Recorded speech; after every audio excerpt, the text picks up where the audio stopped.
एक दूर गांव में भोलू नाम का एक किसान रहता था। उसका इकलौता लड़का रामू गांव के उन कुछ बच्चों में से था जिन्होंने अपने स्कूल की शिक्षा खत्म कर ली थी।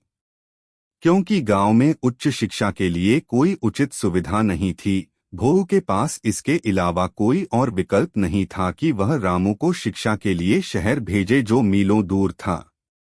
लेकिन भोलू इसके लिए तैयार नहीं था क्योंकि वह अपने पुत्र से बहुत प्यार करता था। वह कभी नहीं चाहता था कि रामू उससे दूर रहे। क्योंकि भोलू निर्णय नहीं कर पा रहा था, उसने अपने एक करीबी मित्र दीनू की मदद लेनी चाहिए जो एक बुद्धिमान व्यक्ति था।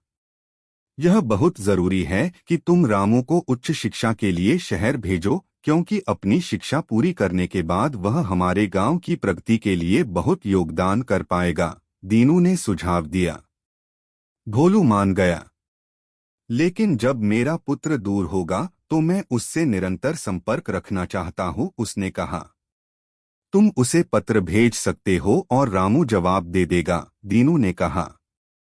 लेकिन हमारे गांव की डाक प्रणाली बहुत धीमी है। हमारे पत्र शहर पहुंचने में हफ्तों लग जाते हैं, भोलू चिंतित था। तुम्हें उस पुरानी प्रणाली पर निर्भर नहीं रहना। अब तुम्हारे पत्र एक ही दिन के कुछ घंटों में शहर पहुंच भी सकते हैं और वहां से आ भी सकते हैं, दीनू ने उसे बताया।